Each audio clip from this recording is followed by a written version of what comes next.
Now we have already studied respiratory system in humans. हम कैसे सांस लेते हैं वो अभी हमने देखा। तो जब हम इनहेल करते हैं, इनहेल मीन्स ऑक्सीजन या एयर जब हम अंदर लेते हैं तो उसमें 21% तो oxygen and 0.03% carbon dioxide.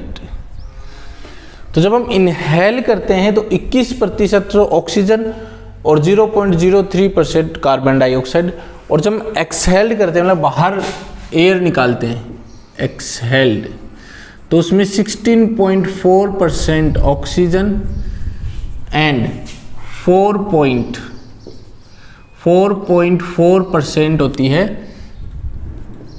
Carbon dioxide.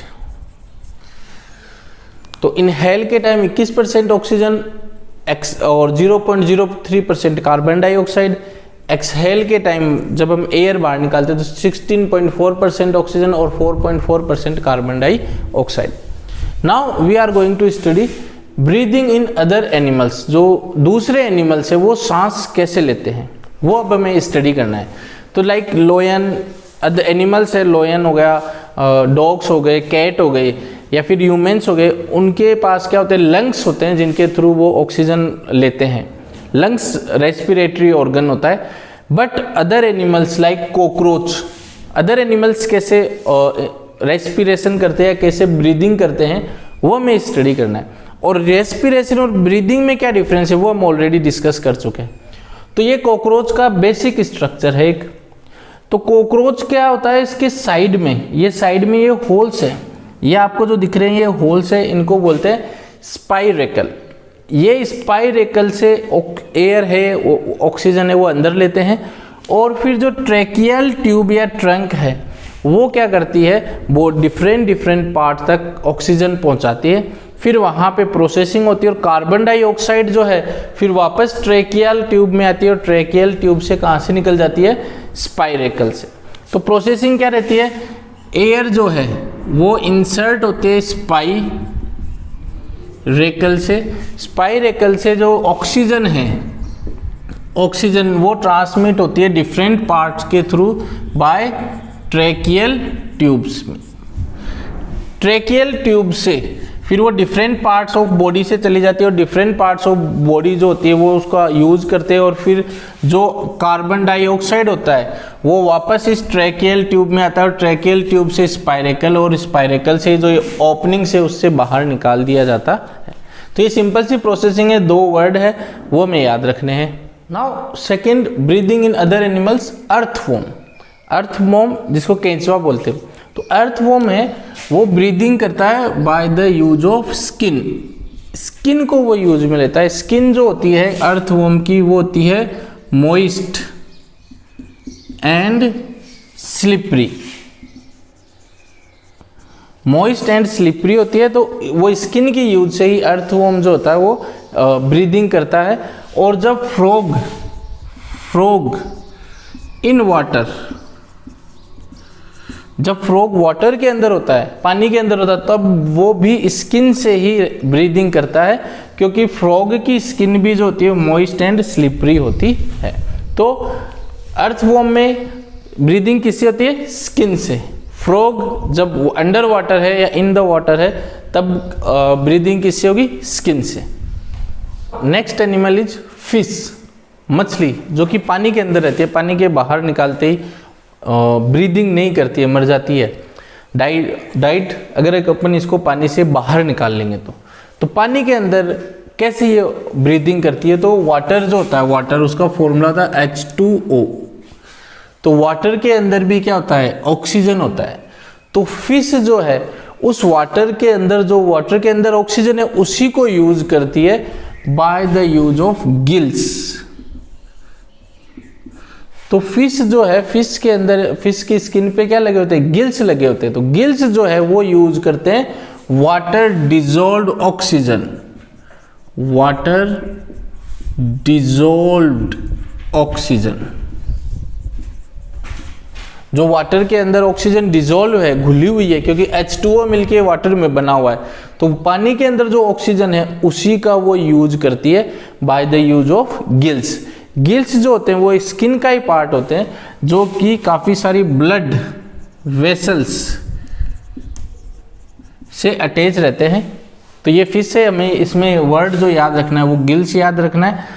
Breathing के लिए ऑक्सीजन की रिक्वायरमेंट है, वो कहाँ से आता है? पानी में जो ऑक्सीजन होती है वहाँ से आता है। एक क्वेश्चन आता है कि व्हेल्स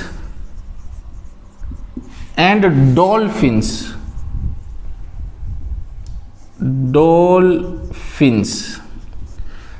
तो ये कैसे ब्रीदिंग करती है? तो whales and dolphins both are mammals, ये दोनों क्या हैं? मैमल्स हैं, मैमल्स है, और इनके पास, दोनों के पास क्या होते हैं? लंग्स होते हैं, दोनों के पास लंग्स होते हैं। तो जब भी ये व्हेल जो है पानी के बाहर आती है तब ऑक्सीजन लेती है, डॉल्फिन जो है वो भी पानी के बाहर आते हैं तब भी ऑक्सीजन लेते हैं। तो ये है, ये हमें याद रखना, व्हेल और डॉल्फिन गिल्स नहीं लेते हैं, उनके पास लंग्स होते हैं, जैसे कि ह्यूमन के पास होते हैं, अदर एनिमल्स के पास होते हैं। और ये मैमल्स हैं जो कि जब पानी के बाहर आएंगे तब ये ब्रीदिंग करते हैं। Next topic is do plant respire, क्या प्लांट है वो सांस लेते हैं? क्या प्लांट रेस्पिरेशन करते हैं? ठीक है, तो प्लांट को भी क्या रिक्वायरमेंट होती है? एनर्जी। प्लांट क्या है? लिविंग थिंग्स है, plants are living things, living things है, और लिविंग थिंग्स है तो उसको क्या है कि रिक्वायरमेंट होगी, दे रिक्वायर एनर्जी। प्लांट्स को एनर्जी की रिक्वायरमेंट होगी। एनर्जी कहाँ से मिलेगी? तो हमने रेस्पिरेशन इन ह्यूमन्स में देखा था, फूड है, फूड से तो हमें क्या मिलता था? ग्लूकोज। और एनर्जी के लिए क्या रिक्वायरमेंट थी? ऑक्सीजन, और ये मिलकर कार्बन डाइऑक्साइड, वाटर और प्लस एनर्जी।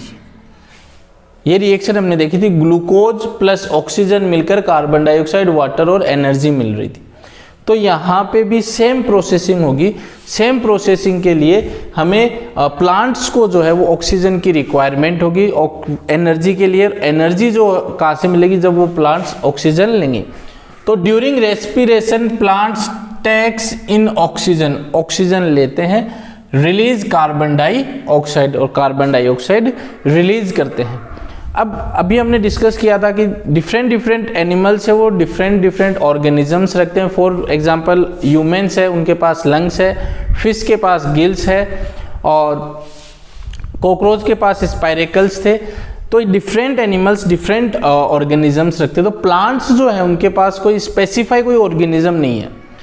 रूट, स्टेम और लीव्स, ये तीनों जो हैं वो रेस्पिरेशन करते हैं। तो respiration takes place different parts like root, stem and leaves. तो सबसे पहले हम बात करते हैं किसकी? रूट्स की। तो रूट्स में क्या होता है? देखिए, जो सोइल होती है, सोइल भी क्या होती है? छोटे छोटे पार्टिकल से मिलकर बनी होती है। उन पार्टिकल में क्या होता है? ऑक्सीजन ट्रैप रह जाती है, थोड़ी बहुत ऑक्सीजन क्या रह जाती है? कैद रह जाती है। तो जो रूट होती है उन्हीं ऑक्सीजन को एब्जॉर्ब करती है और रेस्पिरेशन करके कार्बन डाइऑक्साइड रिलीज करती है। तो एक एपिब्लेमा, रूट की जो रूट होती है उसके ऊपर थिन लेयर होती है किसकी? एपिब्लेमा की। तो outer surface of the root has a thin layer of cells. जो आउटर सरफेस होती है रूट की वो थिन लेयर रखती है, जिसको बोलते हैं एपिब्लेमा, जो क्या करती है? एयर फ्रॉम द सोइल, जो भी सोइल के अंदर एयर है उसको एब्जॉर्ब करती है और रिलीज करती है कार्बन डाइऑक्साइड। ये तो ये बात रूट की। फिर leaves and green young stems, जो स्टेम है वो जब नई रहती है, यंग स्टेम रहती है तो थोड़ी ग्रीन कलर की रहती है, ग्रीनिश टाइप रहती है।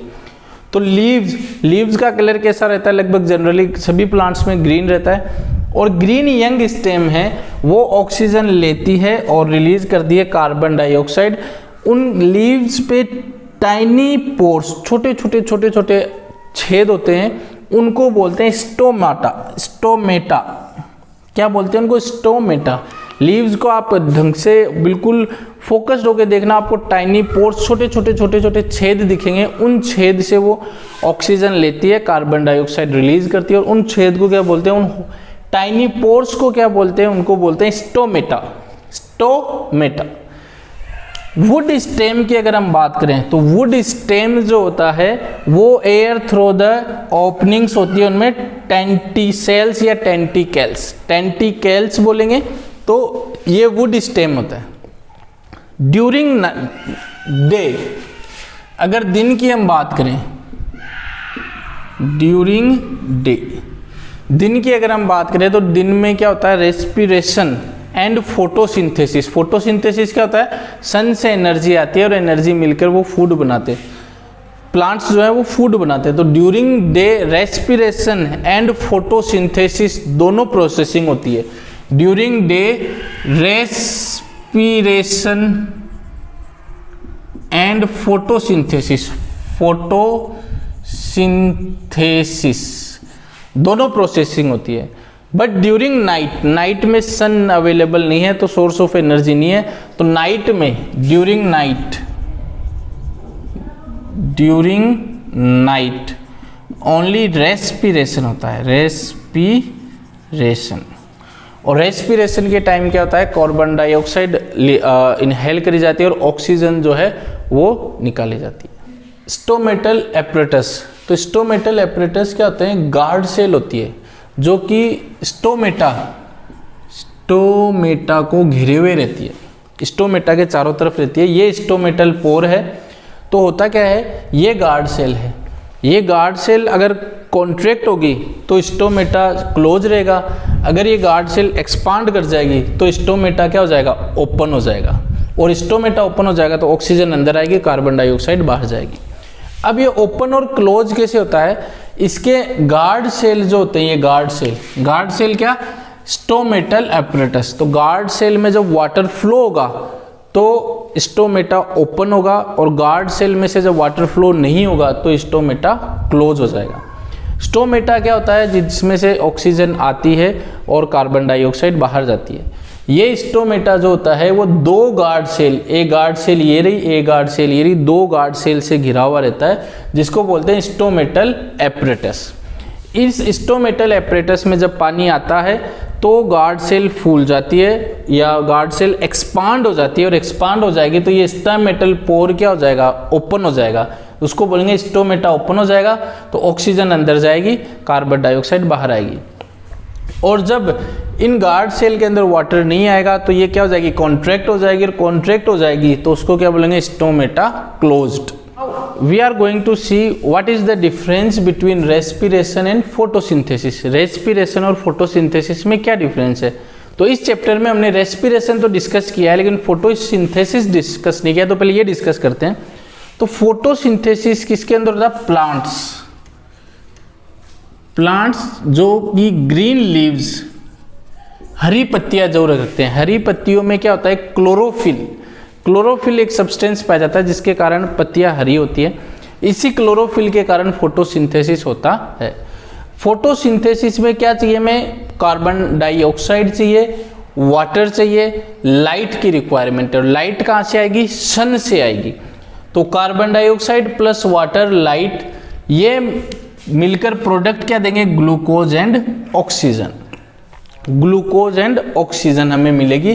तो लाइट एनर्जी, जो एनर्जी आ रही है सन से, सन क्या दे रहा है हमें, लाइट। तो लाइट भी क्या एक एनर्जी है। लाइट एनर्जी कन्वर्ट किस में हो रही है, केमिकल एनर्जी में।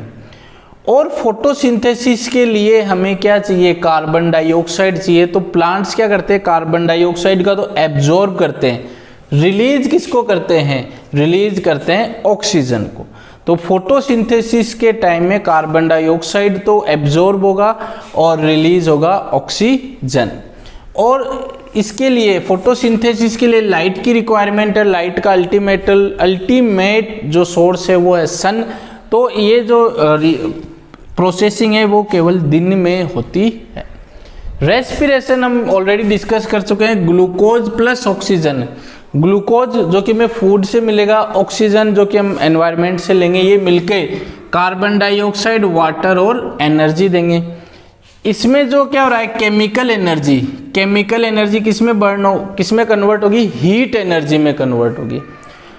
रेस्पिरेशन में ऑक्सीजन इनपुट है, कार्बन डाइऑक्साइड क्या है, आउटपुट। तो ऑक्सीजन क्या होगी, एब्जॉर्ब होगी, कार्बन डाइऑक्साइड क्या होगी, रिलीज होगी। ये रेस्पिरेशन के लिए और कोई चीज हमें चाहिए नहीं, खाना चाहिए, ऑक्सीजन चाहिए, वो दिन और रात दोनों अवेलेबल है। तो takes place both in day and in night, दिन में भी होगी और रात में भी होगी। तो ये डिफरेंस है रेस्पिरेशन एंड फोटोसिंथेसिस। ये अगर आपको लर्न है तो एक्स्ट्रा कोई भी चीज़ लर्न करने की रिक्वायरमेंट नहीं है। Carbon dioxide, water, light, chlorophyll, glucose और ऑक्सीजन मिलेगा। तो ये चैप्टर अपना खत्म है।